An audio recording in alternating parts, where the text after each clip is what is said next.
How's it going, guys? Welcome back once again. Today I've got a repair slash tune-up, if you want to call it. We got some repairs and some new parts going in here, some upgrades, I guess, if you want to call it that. So first off, this is an older build. This has been around for a while. The original owner, haven't seen him in years, and then now it belongs to Bean. Bean's one of the older players. He's been around for a long time. And now he's back. He's actually one of the referees at MCA. So we were having some issues. It was full autoing, just kind of, random out of the blue. I did check the sear spring, and that seemed okay. It wasn't caught underneath the sear at all. Sometimes that can happen, and you'll kick into full auto. I checked the reset, and that seemed like it wasn't broken. That seemed fine. Right here, the reset. And you can tell if you want to check it.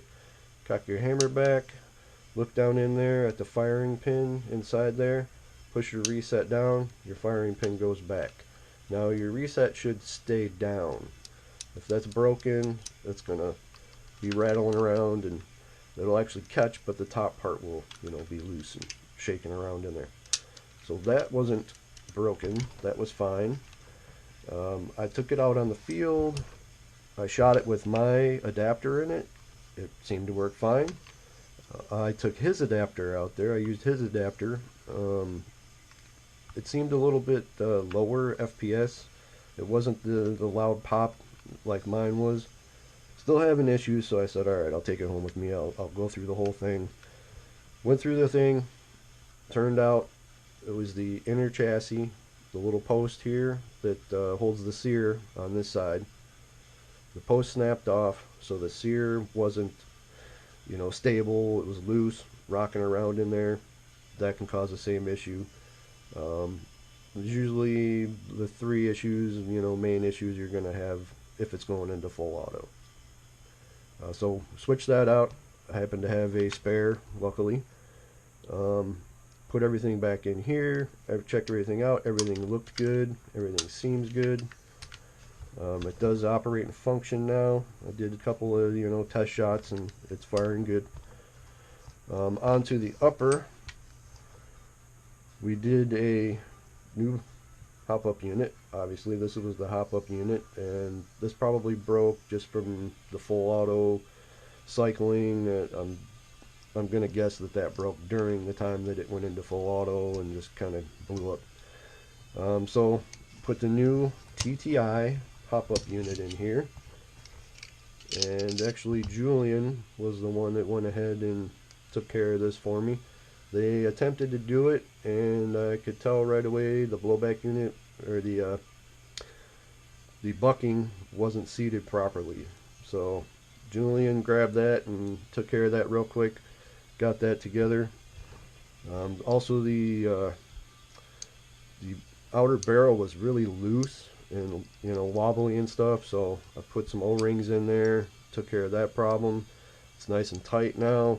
It doesn't want to just roll out and shake around like it used to. So that's solid. That's taken care of. And then another thing he wanted me to do was install this cow blowback unit. Now we'd had the Edge Airsoft Masterpiece blowback unit in there, and there's a little O-ring in there. I did fit the green O-ring on here, test fit it. That was a good fit, so either one will be good now. The original fit wasn't so good. The black O-ring on there wasn't a very good fit. I was able to fit this O-ring and this nozzle seal, so this nozzle seal is pretty much perfect. It's really good seal now. I did install a neck speed nozzle spring because I noticed that his nozzle was sort of drooping like that a little bit. Even with the brand new neck speed nozzle spring, it still seems to be kind of doing the same thing. It's a little droopy. You might have to change that out. I got a few other nozzle springs I can try and make sure that stays back as far as where it's supposed to. I was doing my double checks, making sure everything was operating smoothly. and it was starting to get caught. It was actually the inside of the slide here was catching on the outer barrel. Because this outer barrel, and he's got this thing really tight. There we go.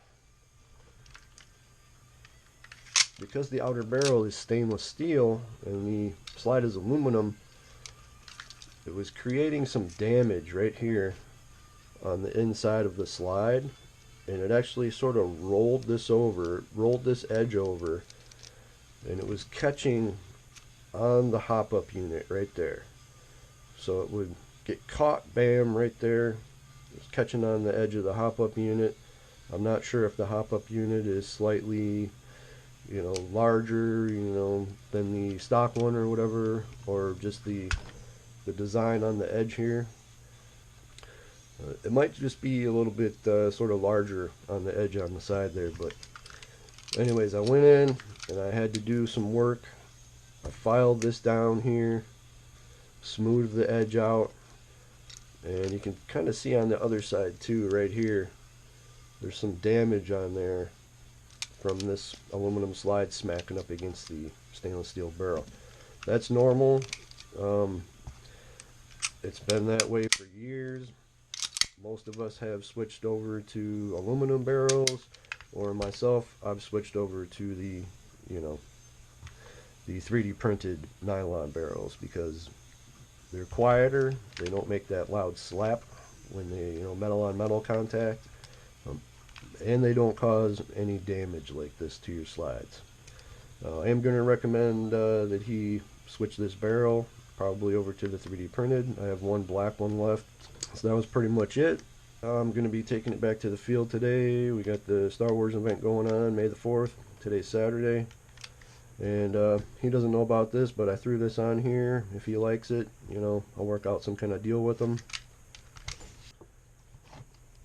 Stay tuned, guys.